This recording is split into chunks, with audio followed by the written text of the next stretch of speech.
Hey everyone, Justin and Jesse Klein here with the Klein Real Estate team. We're going to switch things up today, and we went out to Twitter and asked what the people want to hear about, asked what questions you have. So we're going to go through it kind of podcast style, and I'm going to fire away at Jesse with some of these questions and hear what he's got to say. Okay, so first question here from Doug. To what extent does the cost to build influence the prices in the real estate market? What we've seen in the last year is that newer homes have gone down far less than older homes where the purchase price is primarily land value. So like in Surrey or Langley, you could buy like a, BC box, like 2,000 square foot, 70s built on like a 7 or 8,000 square foot lot back in February for like 1.8, 1.9.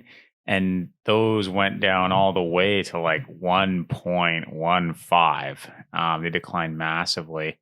Whereas homes, like say like a 2015 built 3,600 square foot house on like a 3,000 square foot lot where the lot's worth a lot less and the home's worth more, those probably peaked similarly around 1.9, 1.8, but they only went down to maybe 1.45. So the newer the house, the larger the house, the less the property went down. And that's because usually in declines, the land value is what fluctuates a lot.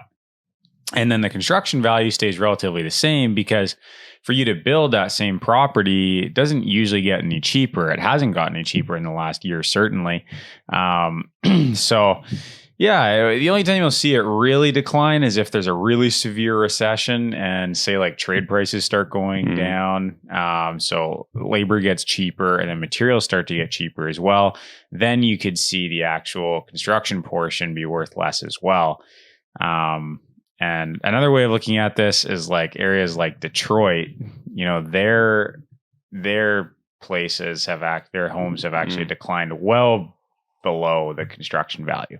Like if you look at Vancouver, if you take like a 1960s bungalow that's like 1,100 square foot, 3-bed, 1-bath, like somebody will still pay, on top, let's say the land value is 1.1, they'll still pay like 60 grand just to have that house that they can move into live in. It's still worth something. In Detroit, if that's in a bad neighborhood where nobody wants to live, there's tons of crime and people have pretty much, lost employment, well, that structure and land could be worth 10 grand, which is less than the actual structure is worth. So, So if an area is in secular decline, losing population, then yeah, your construction value can actually dip below as well.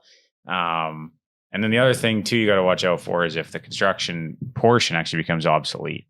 Maybe a little more applicable in like commercial real estate where, if you can't find a tenant for it, but also in residential, if it has a really, really bad floor plan, obviously the construction value could be worth less. Or where you mainly see is in the luxury market, somebody spends like $5 million to build this crazy structure and then they kind of screw it up and it, doesn't flow well or it's weird or, it has like whatever weird feature that they really wanted and nobody else really wants it. Well, that's probably worth less than you put into it. So yeah, I think there's a pink castle on White Rock Beach. That one's probably not worth quite as much. Okay, we got one from back here. I'm curious to know your thoughts on the appraisal market and the wide range of appraisal values from firm to firm. Yeah, appraisers are interesting. They kind of serve as like a check for the banks. Like the banks are like, obviously like real estate's in a liquid market. Not every deal is priced to perfection. Some deals sell for 100,000 more than they're worth. Some go for 100,000 less than they're worth. The banks wants to make sure that they are lending, their loan to value is somewhat realistic. So if you think about $1 million house and the bank usually says, okay, we'll lend up to 80% on that. Well, if the house is actually worth 900, they just lent like 92% loan to value, right? So now they're kind of breaking those thresholds. So the purpose of the appraiser is to make sure, okay, that house is actually worth 100. Now, in reality, appraiser doesn't really care whether it's worth $1 million. The appraiser doesn't really care whether it's worth exactly $1 million. They want to know, like, I don't know what the actual numbers are, but I would guess it's something like, okay, is it worth somewhere between like $1,040,000 and like $960,000, like maybe within like 4% or something like that, right? And that's why we'll see appraisers most often, 90% of the time, they just come back and say, oh yeah, in their report, it's worth exactly the same. The price is exactly the same as what the buyer paid to purchase it. Obviously, they didn't independently arrive at that. They know what the purchase price is and wrote it in, and then did some calculations to support it. So yeah, normally it just works out like that. But if the appraiser does think, yeah, this person like grossly overpaid for this house, or if they suspect something funny is going on, where private transaction, that kind of thing, then they'll flag it for the bank, and that's their primary purpose. So, but buyers like to think, especially first time buyers, like, oh my gosh, the appraiser says it's worth this. It's like that's like that's the holy grail. It's like, no, if that was how it worked, then like we just pay $500, get an appraisal done, you know exactly how much it's worth, make sure you're not overpaying. It doesn't work like that. They're a human. They're not even involved in the market to the extent that a buyer and their realtor is, because they're not viewing the comparable homes in person. Yeah.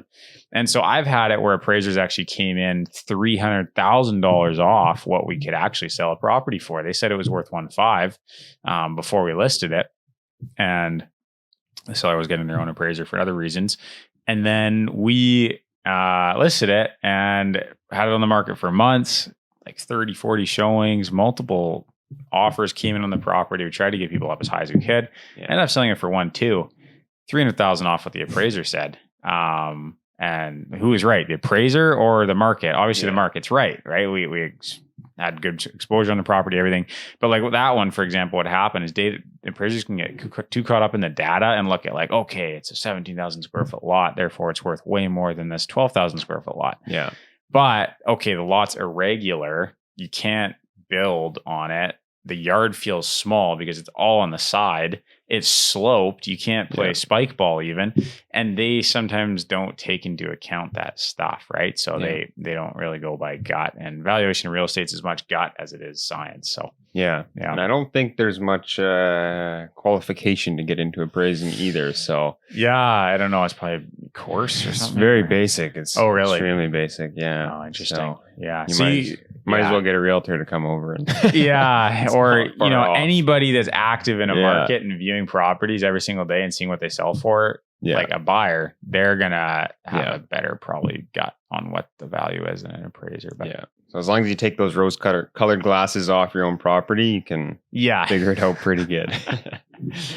All right, we got another one here. So I'm gonna say the name wrong, but Ran Ellinger from Twitter. Do you have to report I don't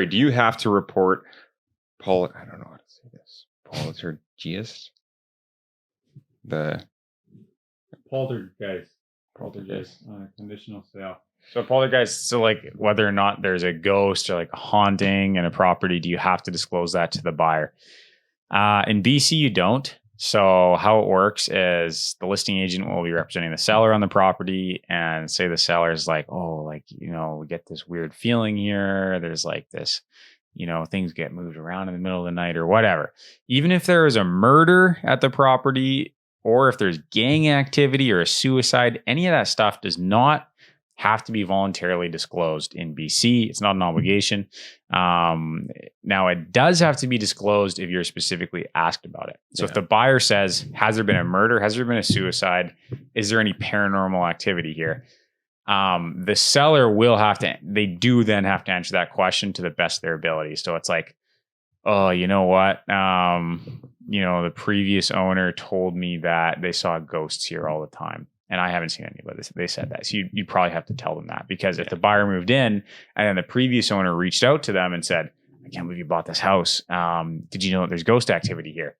They would be like, wow, I asked about that. They never disclosed it to me when I asked about it, and they could then sue them for that. So so that's kind of how it works. But the disclosure in BC is you have to disclose any material latent defect. So anything that is potentially large and would impact the value of the property and couldn't be discovered by the buyer upon a reasonable inspection. So that's there's a couple more criteria as well, but that's kind of where it goes. Yeah. I heard a story once of someone who bought a property and they told the realtor that they don't want a property that has anything to do with ghosts or whatever. They bought the property. The realtor was told that there was possibly ghosts in the house and he never conveyed it because he didn't believe in ghosts. And they purchased the property, and whether the person saw ghosts or they're just paranoid and feel like there's ghosts everywhere, they said, I feel like there's ghosts in this house. And he said, oh yeah, I was told about that. And he got in big trouble because he didn't reveal it, but he doesn't believe in ghosts. But yeah. So yeah, really important distinction between realtor representing the buyer and the listing agent who's representing the seller. Listing agent, like in the context of that, they don't have to disclose that because they don't want to interfere with the sale. Obviously, they want to sell the house for their seller. The buyer needs to do their own due diligence. But for the buyer's agent, if there's an agent representing the buyer, you have an obligation to disclose to them anything that could potentially impact their purchase of the property, their enjoyment of the property, especially if they communicated to you that this matters to you. So even if a buyer's agent, if I had read in the news, like, oh, this property has paranormal activity, I would probably feel an obligation to disclose that to my buyer, even if I didn't know if they cared about it, and put it on the plate for them. Hey, you guys need to be aware of this. Now, if they told me that they care about that a lot, they don't want to buy a property with that, and I knew about it, oh my gosh, then you have absolute obligation to disclose that. So, yeah. Awesome. Well, that's about all the questions we had today. Running out of time, but we got more questions here. We'll do another video, go through some more. If you have some more questions, put them in the comments below or jump on Twitter and we'll work on answering these. Great. Thanks.